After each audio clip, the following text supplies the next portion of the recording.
Hello, everybody. Welcome to another week of Brazilian Jiu-Jitsu Hour podcast. My name is Stefanis Kokis. I'm here with Indiana Jones, Pedal, and Lindsay Mike Mijas Ohan, aka Gabby Garcia's little sister. Grabby. Gabby Garcia. Gabby Garcia. Yes. What's going on, guys? Got a lot of stuff going on. Yes, we do. We have a lot of stuff going on. We have this monster brown belt tournament coming up, and I think everyone's excited about it. There's a lot of buzz going on around about it. We got Dustin Ware coming on. But let's talk about some local news. There's a lot of people locally that are flying out to do the Masters? World coming up in California. Do the matches start tomorrow? There's no matches tonight. They start tomorrow, right? I think they start on Saturday. I think it's the 1st and 2nd. Okay, all right.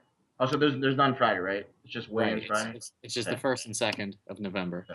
Okay, all right. So who we got going out there? We have, I know Jay Wadsworth is going out there. I saw he posted. I know my buddy from Louisiana, Josh Mancuso, is going out there. Who else we got going out there? Chad Fields from Columbus is competing in the brown belt division. He won the purple belt open weight like Masters 2, I think, a couple years ago. So he's looking to try and do it again at brown belt. That's pretty cool.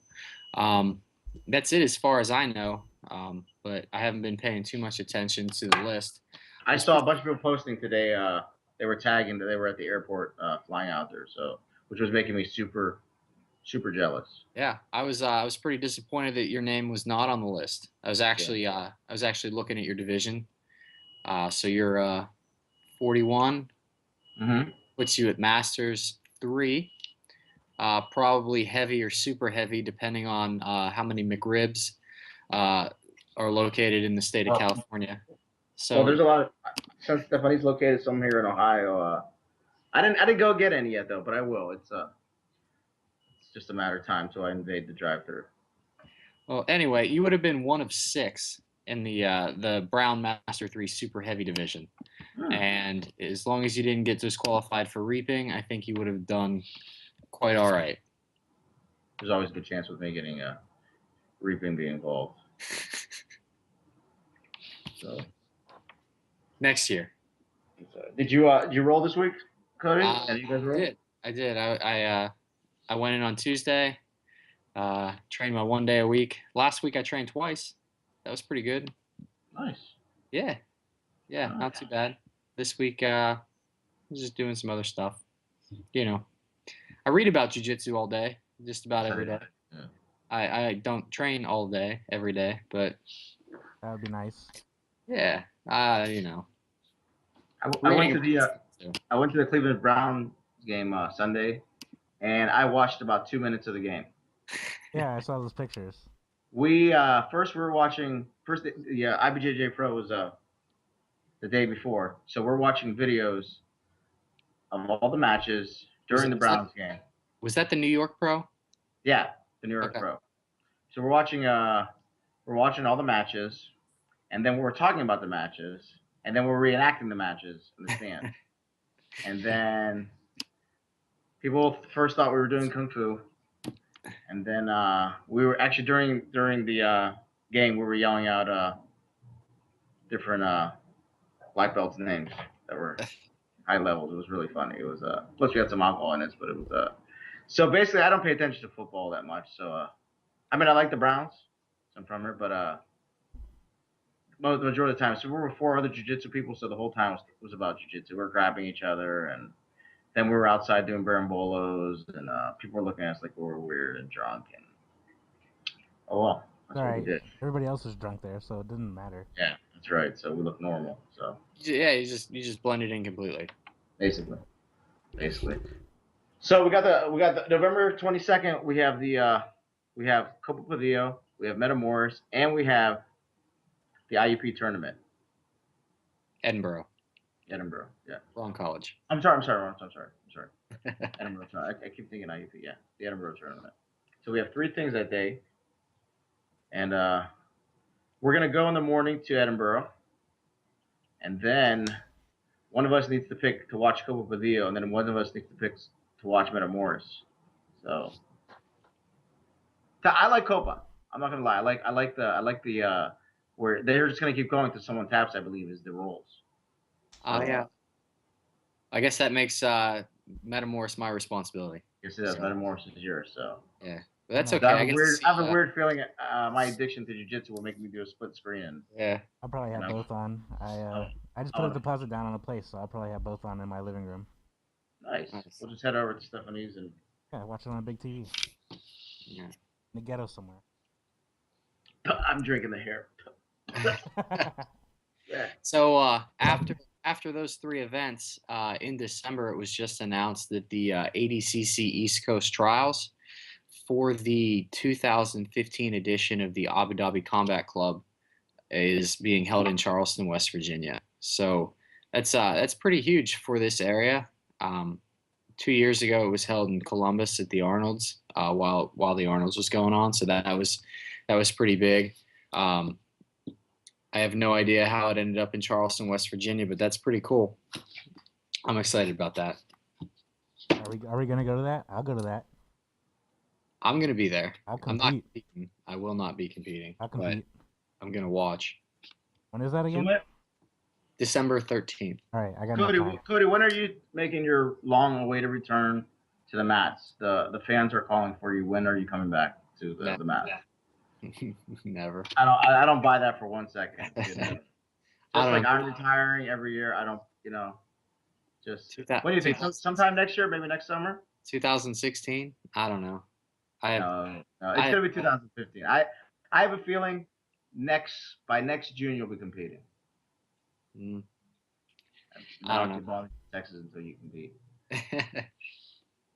No, but I know that I would get killed in the professional division at the ADCC trials, so not even gonna bother.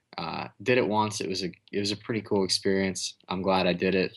I can say that I did it once, and that's good enough for me. So I'll watch. I know that James Popolo is confirmed for doing the trial. So there's going to be some big names there. Just because it's in Charleston, West Virginia, doesn't mean that nobody's going to be there. I think because it's in Charleston, people are going to come out. Yeah, they think they might have a better chance, and I think they're going to get it's going to be they're going to be in for a surprise when everyone pops up there to get that ticket to the ADC. If you win, do you get a ticket to the ADCC? Absolutely, yeah. Yep. Yeah, yes, you do. Who compete at the Olympics of grappling, and there is an airport right in Charleston. They have flights from like a bunch of major cities. I looked at their flight schedule today just to see like where planes were coming from, and they were coming from like Dallas, Houston area, Atlanta.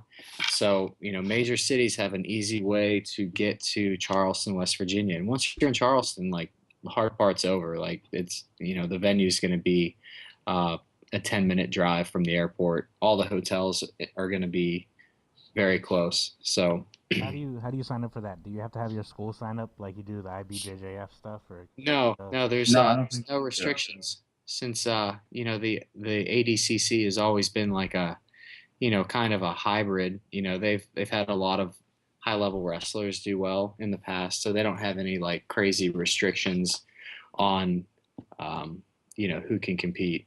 You just got to sign up. You think I should do it? Yeah, I do. For the hell of it? Do it. Maybe I will do it. I did it once. I won't forgive you if you don't. I thought my foot was broken, but Sorry, even if they break my feet, I won't feel it. They're so destroyed from everyone trying to heel hook me. Is there a youth division for the ADCC? There's actually like I think there is, because there's an amateur division and the professional division. So in conjunction with the actual trials to win your spot at the 2015 ADCC, they're just doing like a regular tournament for everybody else. So if you're on the fence about showing up, like you can compete in a normal tournament as well. I think I hope it'd be nice if a couple of the women from the region compete in that. I think we got some people that could really compete. Well, one of the women's divisions didn't have anybody enter in it, or like it was empty. There was only one competitor for the one of the women's divisions in 2012, and I guess she didn't get to go because she was the only one that showed up. So even though she technically won by default, like they didn't give her a ticket. It was Anna Burdett from Morgantown. I think she got like second at either blue belt or purple belt worlds this year in California. But that kind of sucks. Like one match away from winning a trip to ADCC, and you don't even get to do it because there's nobody else there, and you don't get your ticket. Yeah. So, that sucks. Yeah. So we got Dustin Ware here. Dustin, you there? Yeah, I'm here. What's up? Hey, what's up, Dustin? Not much. Dustin, we need to get you a webcam. We need to see your face. We need to see your costume. We need to see your face. We need it. No one needs to see my face. I don't need a webcam. What is your costume right now? What are you wearing? Right now? Yeah, what is some your socks. What's that? What is your costume? We're all in costume. My costume. Yeah. Oh, my costume. I'm dressed up as Dustin. All right, that's good. It's a good costume. I take it. Yeah. I take a black belt's costume any day. I couldn't pull it off. Right, so Dustin, we're talking about this big tournament coming up. How did you get this all organized? This thing is crazy stacked. How did this all come about? Honestly, I mean, with the exception of about I don't have it in front of me, but with the exception of about two of the guys I knew or have known, I've trained or have met or competed with or knew their coaches of everybody on this list. And so we did a brown belt invitational about a year and a half ago up in the Akron area at one of my tournaments and it was pretty big as well. It was a 16-man. We actually had a few last-minute drops, so it being a 12-man kind of thing. And AJ Agazarm won that particular event. So I mean, every time we've put together one of these brown belt invitationals, it's always been, a really, really deep pool. And there's always been, the guy who wins. It seems like they win, and next thing you know, they get their black belt, and they're competing at a high level, and they're making a lot of noise. So I'd hate to say, I don't want to say that like we've become the launching pad for some of these guys, because AJ was obviously wrecking things before he ever came to us.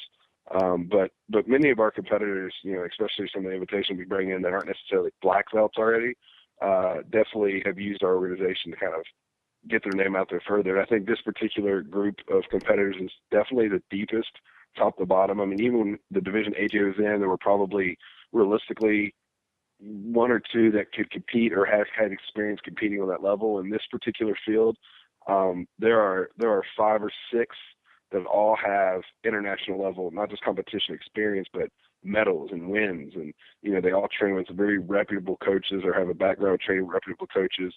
So I was really, really happy with how this particular, this group of 16 kind of fell in my lap. What's funny is, if everyone remembers, it started with 8. I had it with 8, and then what happened was people were still emailing me like, "Hey man, I'd really like to be a part of this. I'd really like to be a part of this." And I said, as long as the initial 8 are okay with it, I'll see if I can get another 8 and make it a 16-man division. And then it just seemed like things just kind of fell into place. So I'm really, really excited about it. I think the fans are in, the people, the spectators, the fans, the competitors are going to be in for a treat. I think there's going to be some awesome jiu-jitsu on display. Literally, when I say world class, a lot of times, people throw that term around, and, we've been fortunate with the AGC to literally have world class caliber competitors step on our mat. And I think this time is no exception. We use that term because, like I said, we have a couple of, Brazilians on their card who are from Brazil. They're not like, guys who are just living here in the States. These guys are here maybe for college or whatever, but they're, nationality, Brazilian nationality, and competed heavily in Brazil. And João Marcos and, Victor Perez is the son of Ricardo Perez. And, he's in the division. And then, some of the guys that we have between Danny Goss and Nick Schrock, BJ Nelson, these are names that a lot of people in the region, but also on a national level know. So, and there's some guys in the local scene, with Tom Kozlowski and Brandon Willis, and there's some tough guys in this division. So,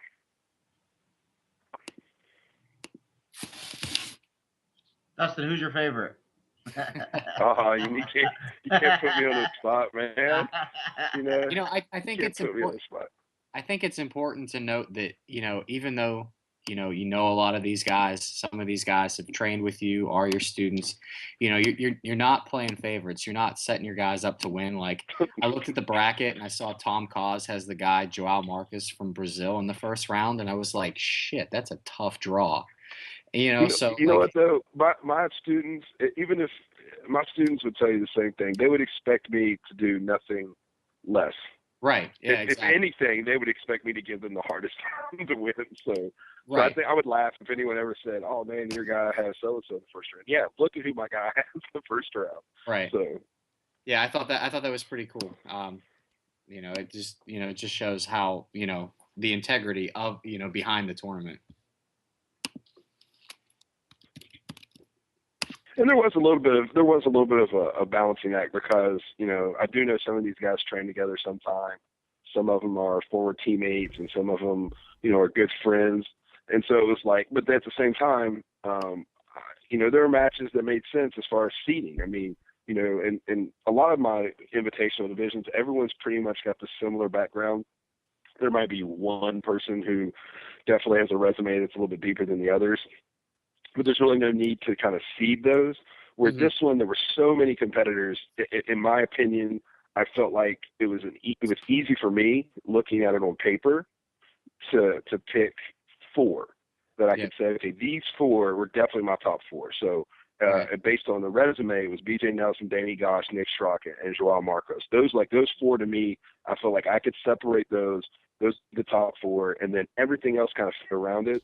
And like I said, there was a couple here and there. It's like, obviously I don't want, teammates or guys who train together a lot competing in the first round if I can avoid it. Guys who, wherever I can make some separation, I would. But at the same time, I wasn't going to favor anyone, and I wasn't going to hide anyone. However, I was going to try to separate the 4 top seeds so that, just like any other major sporting, whether it be a basketball tournament or whatever. So. Right. So since Nick Schrock's sitting at the top of the list, does that mean that he holds the number 1 seed, or is it just luck of the draw? Well, he's the only one that has an adult world title. Right, right. You have to that, everything, obviously, Danny Goss has got multiple, top 3 finishes and was considered one of the top purple belts on the planet. Right. But he never could get that first place. So, pure numbers. I mean, Danny's got a laundry list of medals at the IBJJF level. But, Nick obviously does have that world title. And, a lot of people around the West that have seen Nick compete or know of Nick. I mean, the guy's an absolute beast. I mean, I know he just competed up at S5, I believe. And he's only about, there was a weight limit for this bracket. So none of the competitors can be more than 215 pounds, which sounds like a lot, but none of these guys are super, super small. So that was kind of a generic number I threw out there. But Nick just competed at the S5 in Chicago, and I think there was only one other guy in his division, which is Matt Garber, who is 6'5", he's an ultra heavy. I mean, he's 270, 260 pounds, I would guess. It's not a little bit more heavy.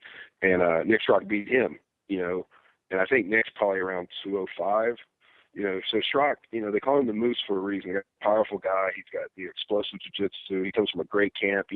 How I know Nick is obviously he actually competed against one of my students, Tom Cause, in an 8-man invitation when they were purple belts. Also, his coach is a guy named J.W. Wright, who I've known for a long, long time coming up in the jiu-jitsu circle here in the Midwest. And he runs Gracie Mites out of St. Louis. He's real tight with Horley Gracie and David Adib. And actually my very first black belt match ever at the Pan Ams, we shared a mat together. His match was going on right next to mine. So, JW and I go way back. And, we're glad to be able to have Nick come out. And he also trains with Tyler Bishop and Jenna Bishop and those studs out there in St. Louis. So we're really happy to have him come out. Yeah, Nick, I heard on their podcast that Nick Schrock tore a guy's gi top in half once with his hands.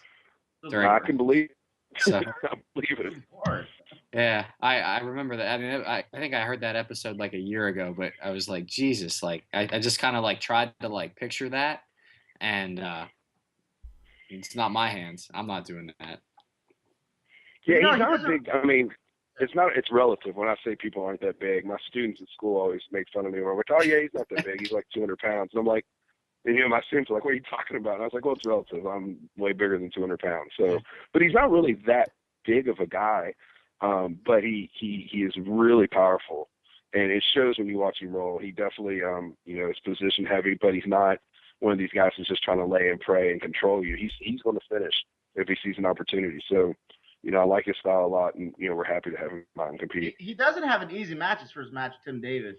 That's not really an easy match. We've seen Tim. No, we did his Tim Davis, podcast on his matches at the AGC. He's pretty tough, so that's not really an easy match. It's not going to be an easy match. Tim, just full disclosure. I mean, Tim's a former student of mine. I'm fully aware of what Tim brings to the table. But the one big difference is going to be the level of experience that Tim doesn't have in the competition at that level. Tim's definitely, and he's probably been training. I would guess he's been training a lot longer than Nick, to be honest.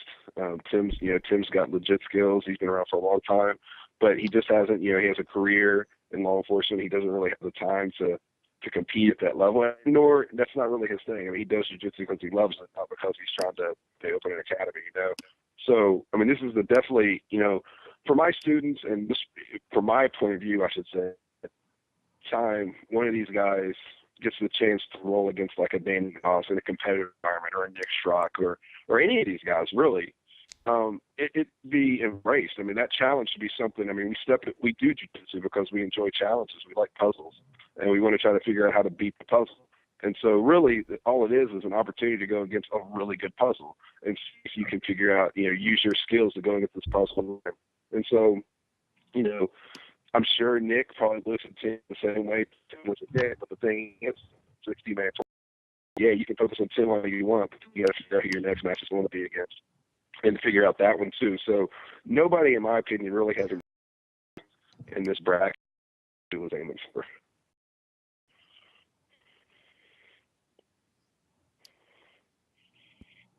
Did we lose somebody? I think someone lost audio. Yeah, I think. Did we lose Dustin? I'm here. No. All right, go ahead. Sorry, I'm looking at them. All right. Okay. So we won't be at this one, right? I guess not. Unfortunately, I didn't know if you guys could make it. I know it's a little bit of a haul for you guys to come to Columbus, but I like Columbus. Wait, what day is it? Dad, I won't be able to 15. I can't make it either. I'm pretty bummed though. I'm bummed. After you post that bracket, I'm really bummed. I would love to call that match. Those were awesome. Cody, is that Manuel Lopez? Your Manuel Lopez? Yeah, that's okay. Manuel Lopez from Huntington and Morgantown. Okay, all right. Yeah, that's a really good match. Yeah, he's pretty slick. That's Who's Manuel got in the first round? You would think I'd know. Look at these brackets. They haven't even. 1 second. I'm no, looking Manuel Lopez. Justin Narzoff. I'm not familiar with him. Who was that? Justin Narzoff. Oh, Justin's tough, man. Justin's really tough. He trains up at Warrior Way. The Kaiki. He's a Kaiki guy. Okay, cool. Yeah, out of Michigan. And he wrestled for a couple of years at college. Go ahead. I'm sorry? Is that with like Dave Garmo and those guys? Him and Garmo, I mean, obviously Garmo's with Detroit Jiu-Jitsu now. But yeah, he and Garmo kind of came up together. And, Justin's still over at Kaiki as far as I know. And, I know he wrestled for a couple of years in college. And Justin's competed for us before in the past. He's won a couple of purple belt open divisions and whatnot. And Justin's really, really skilled. Really, really powerful, strong guy. Him and Manuel's styles will contrast each other greatly. That sounds like a complete opposite of Manuel. Yeah, that match is going to be fun to watch because, I mean, Manuel obviously likes to play his guard. He likes to use his lengths and stretch people out, and Narzoff has definitely got a wrestler's mentality that's infused with his jiu-jitsu and kind of an old-school vibe. If you know much about many of the Kaiki fighters, they don't play with a flash, but they're very, very effective at the game they have, which kind of molds right into someone with a wrestling mentality. So, Justin's very good. And, Manuel obviously has been proving himself for a long time around the area, so it'll be a real tough test, really, for both of them. Now, Danny Goss, he's under Dave's school, correct? Right. So Danny Goss is with Vitor. Okay. Oh, I thought it was under Grove City. Okay, so he's under Vitor. Okay. All right, so he's under Vitor. And who? Yeah. I lost the bracket again. I got to pull it back up. Okay. Yeah, so Danny Goss is with Vitor. I mean, I can run off the names, or as far as the teams.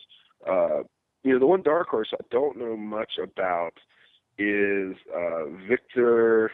I can't pronounce his last name. I don't want to butcher it. It starts with a Q.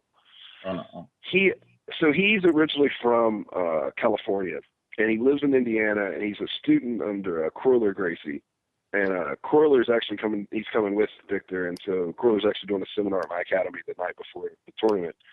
And Corler swears by this guy. And I don't know if you've ever had if you haven't had the opportunity to train with Corler, or his, I got to train with his uncle, who's coral belt, Maciej Stembowski, about a year and a half ago. And if they stand by this guy as the brown belt and his ability, then this guy is legit as they come. Because I can tell you right now, Coiler and his uncle, Maciej, is amazing. Their jiu-jitsu is just crazy good. So, that's probably the only person on the list that I've never seen any video, don't know anything about him, but he came highly recommended to me from someone I respect. So obviously, I had no problem placing him in the division. Where's and the other matchup, Noah DeVore and Brandon Willis? Where's Brandon Willis out of? So Brandon Willis is from here in Columbus. He's a Carlson Gracie guy.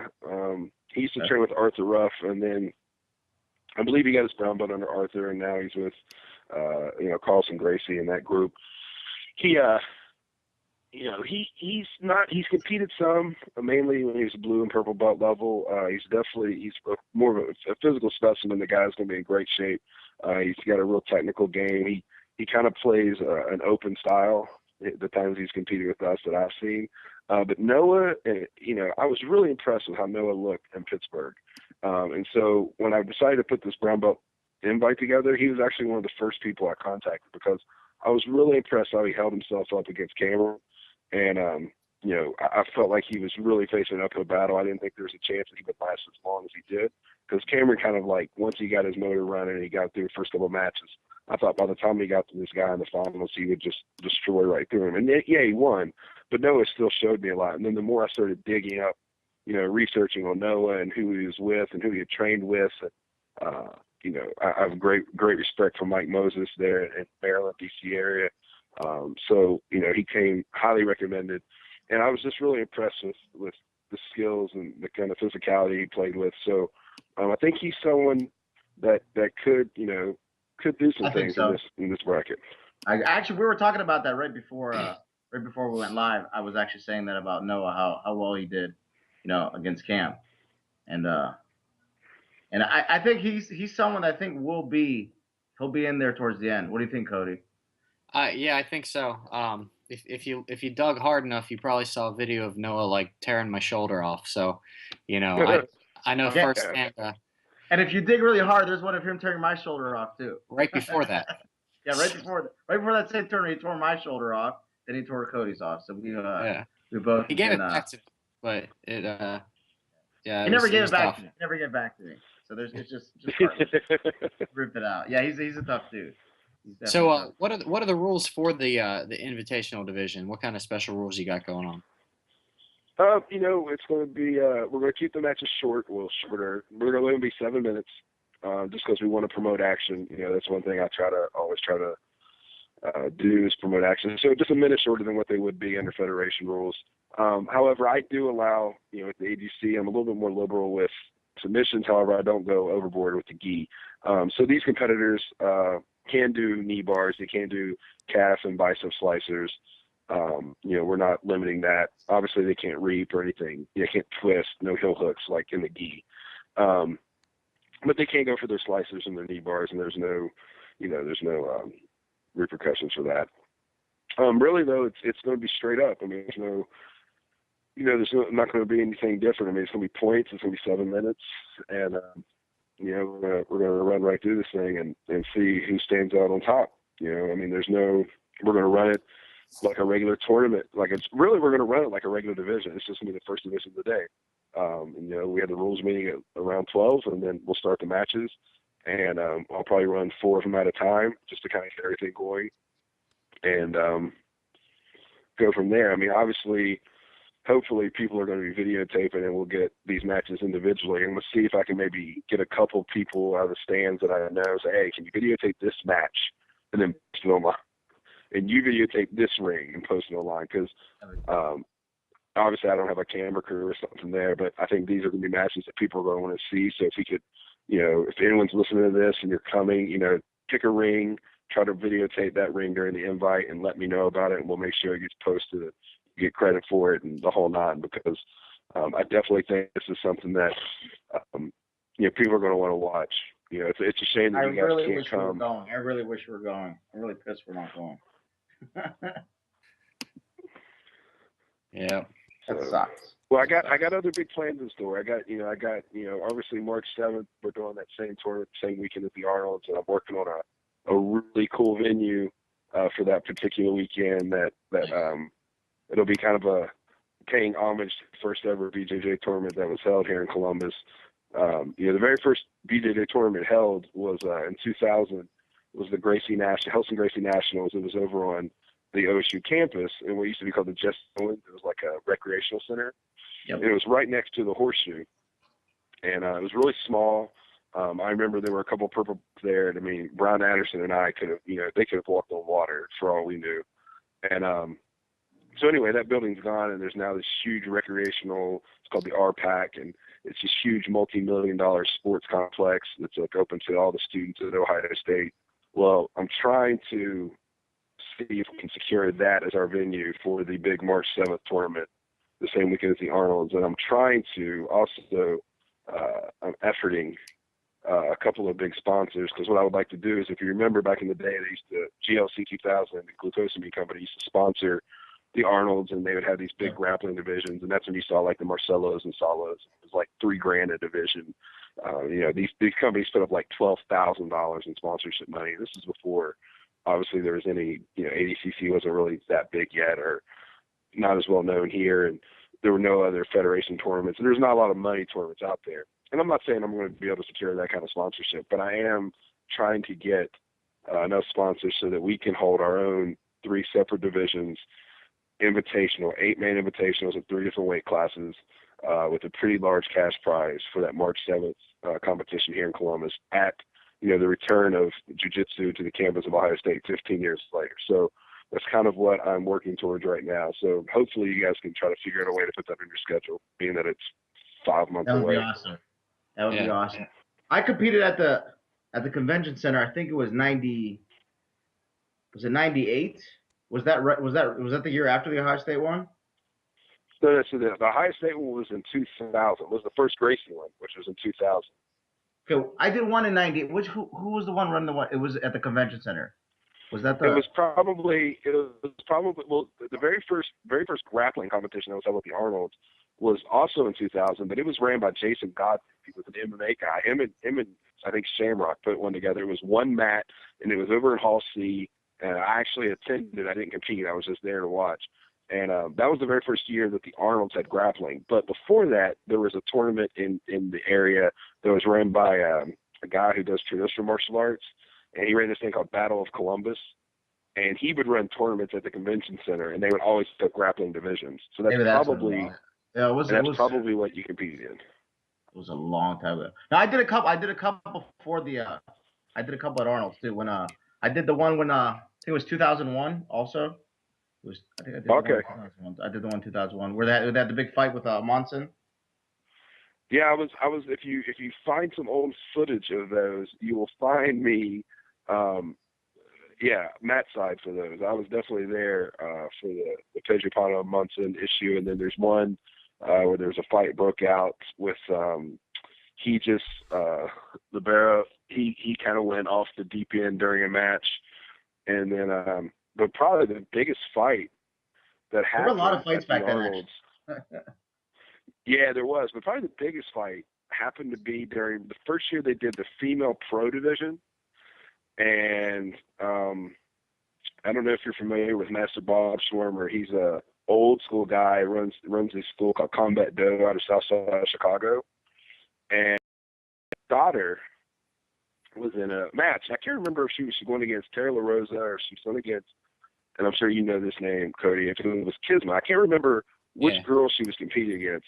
But basically what happened, long story short, Bob Schwarmer, Master Bob's daughter had her back taken, was being choked. But the referee was just, I mean, he was so not into this match. And that was one of the complaints years ago, is that many of the refs, it wasn't like the brown black matches, they literally were not paying any attention. I mean, the infamous stories of referees sitting down and eating hot dogs during matches, that really happened. You know, I mean, I've seen it multiple times, many times. And anyway, he wasn't really paying attention. He was watching like another ring, and this girl has her back taken, and I can't remember if it was Tara or whoever it was, but I mean, they were choking this girl.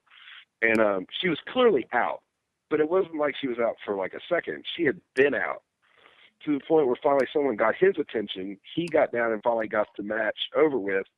And at this point, some other things happened. Bob Schwarmer went crazy, ran out of the mat, went after this referee. This referee is one of Helson's guys, so Helson comes out on the mat. And so there's this picture that got put in one of the magazines. It's like me standing in the middle. There's like 12 Brazilians on one side of me, and there's Master Bob and all these guys from the south side of Chicago on the other side, and me and this guy named John Cooper standing in the middle of it. And it was crazy. I mean, that was like, because that was back when they had us upstairs in that ballroom, and there were like 2,000 people in that room. There were so many people in the room that the fire marshal turned off the escalators at the bottom, and you couldn't get back upstairs. So if you left to go somewhere to watch the Arnolds or something, and to come back to get to your division, it's like a person came down. If one person came down, one person go up. So if you went out and you left, they weren't letting people back up. There were that many people in there. And that place was a madhouse at that particular event. That's pretty wild. Yeah, that's crazy. It just seemed like there were a lot of fights back then. It just seemed like it was very intense. It was very. It was a lot of passion. It's not like that. It was not like that back then. I was just a beginner back then, and it was scary. It was just so much more civilized now. Yeah, we're all a lot. Yeah, very much so. So yeah, hopefully I won't have that happen at my event in March. No, I don't. Hopefully. So Cody, who's your picks? Give me your top 4 picks for the Brown. All right. Well, give me 4 names, and I'll give you 4 names. I think Schrock's gonna beat Danny Goss. It's gonna be a tough match though. If it went the other way, I can't say I'd be super surprised. I think it's more about who shows up with their A game that day. On the bottom, I think I'm pretty sure BJ Nelson's gonna come out on top. That dude's been an awesome brown belt for a long time. Like Dustin, at your tournament in 2012, it was the same weekend as the Arnolds. Didn't BJ beat Cam Knight and Jason Butcher in the same day? Like, yeah. I mean, the dude's, yeah. So, and he's my pick. So I got Nick Schrock in the finals. I think to somebody from outside the region, if they saw it, they would think that Nick Schrock's going to win it based on his, purple belt medium heavy world title. But I think BJ is going to pull off, what would be considered an upset. So my pick's BJ Nelson. I don't think I went out on a limb too far for that one though. I think that a lot of people. Yeah, I like. And I'm like, Mike, we hear me now? I hear you. Yes. I hear you. I don't know. I'm good. You're good? We lost Cody. Just talk. You're good? Everyone's good. Okay, Cody, you scared me. Yeah. BJ. Those are my 4 right there. I think we lost audio again, the way everyone's looking at me. No, I'm listening. I was just about to say, Yeah, I want to see Tom Cause and Noah DeVore. I'm excited about that. That'd be a good match. Yeah. Yeah, I would like to see that. So both of you guys better win your first matches so I can be entertained. And I hope Tom has his awesome beard going. Tom has some killer beards. Yeah. He's got I man crush hard on Tom. I'm sorry, Tom. Yeah, we're big Tom Cause fans here. Yeah, we always man crush on you. My bad. Sorry. I like him a little bit. Maybe it's the wig that's doing it. It's the hair. It's the hair. So that's awesome. That's good. Yeah. So, hey, Mike, you have a biggest upset? Any upset that you're gonna predict here? Or I don't know. I like what I'm hearing about Danny Goss. I think he might be the upset. It might be him and BJ in the final. you think BJ Dustin's Nelson. gonna pull it off on Shaw? It might even be Tom. I mean, watching Tom Kaw's roll at the last AGC, he was rolling. He was rolling good. He was rolling good. So I'm not gonna count him out. I think man, I wish we were podcasting it. I'm so pissed. I tell you right now, if Danny Goss ends up in the finals with BJ Nelson, the Columbus might erupt, only because those two were training partners for a long, long time.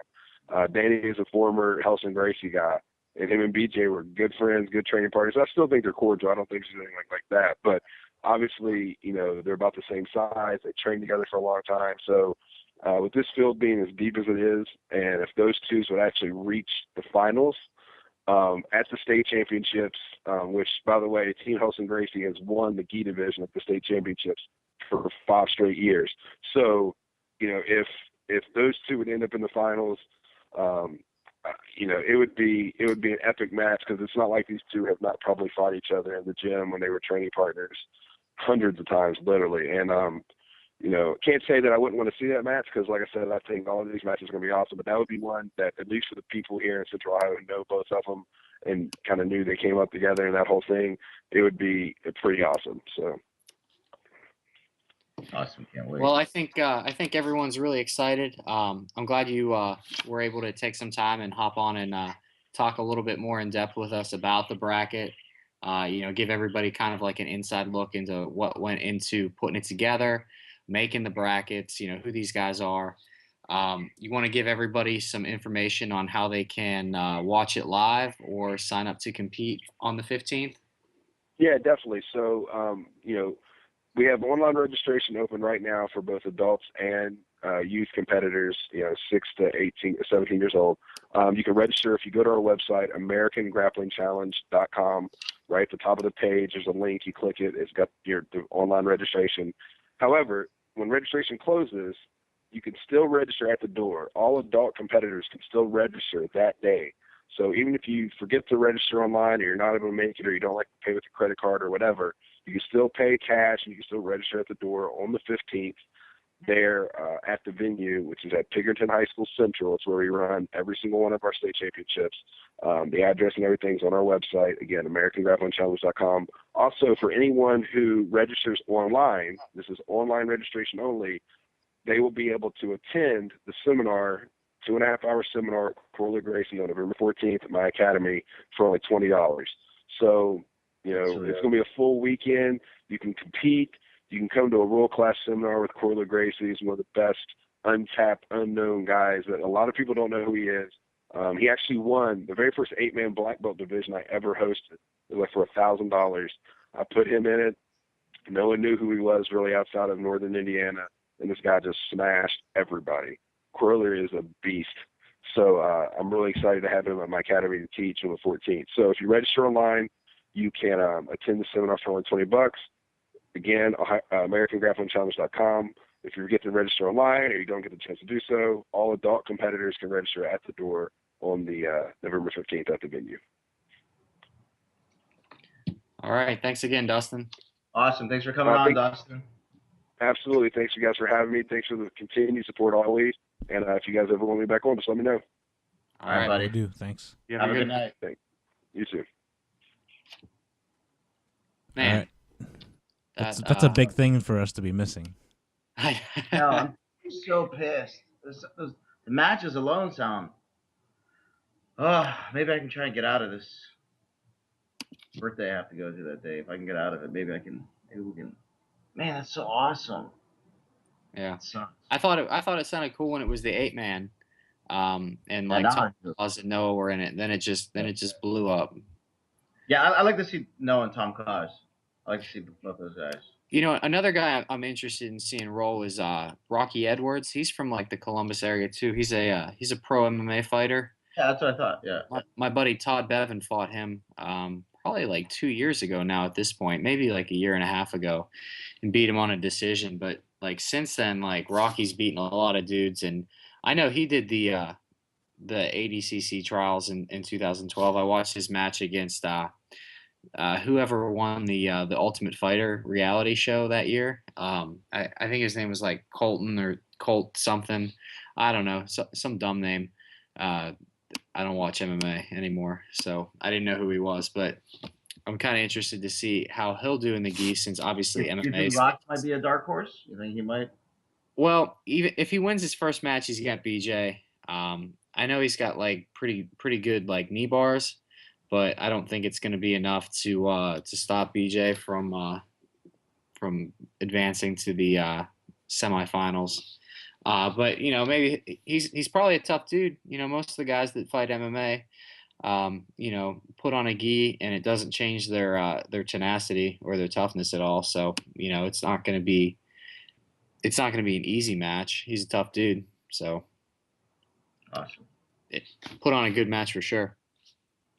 Well, our next live podcast will be the Edinburgh tournament. Will be submission only, and I hear there's a lot of actually good people really coming from all over now. I've gotten I've talked like a couple like really high level people coming, so it's the tournament's really getting a pretty big name. So we talk like black belts? Yeah. Yeah, I can't say there's one black belt that told me that he's thinking about coming, so I'm really interested if he's gonna show up.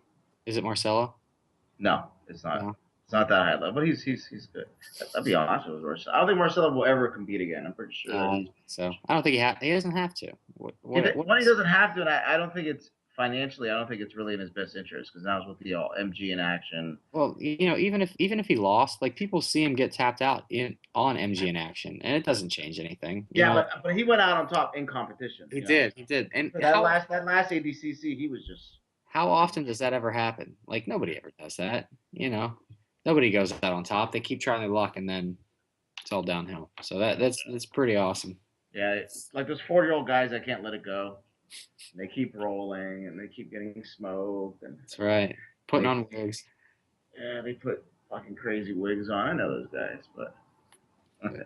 I like the fact that you were playing with it like it was your actual hair, like idly. It is. I'm really getting into it. It's gonna be a part of me now. I'm gonna. You sweating under that thing? It's so fucking hot. That's why I keep. Dude, this hat is killing me.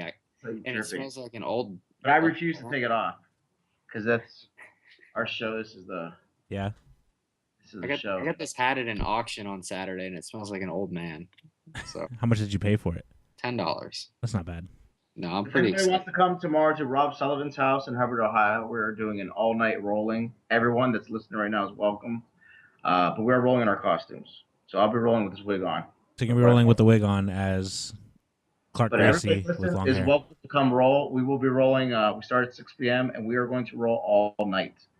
So we're rolling until like 2, 3 in the morning. I'm bringing luchador masks for everybody. Bring it on. Bring it on. There's a lot of people coming to roll, and we will be rolling all night. So everybody that's listening is welcome to come and bring your own beer. So. Do we want to live stream the rolls?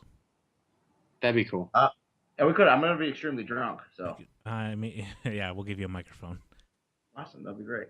Hey, no worries. My Indiana Jones bullwhip is not IBJJF legal, so you don't have that. All right. Well, yeah. I need to get to bed because I have to work in 4 hours. Me too. Got to pull some teeth.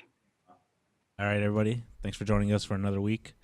And we will see you guys next week after Mike gets done drunk rolling and another Thursday rolls around. Everybody have a good night. Have a good week. Thanks.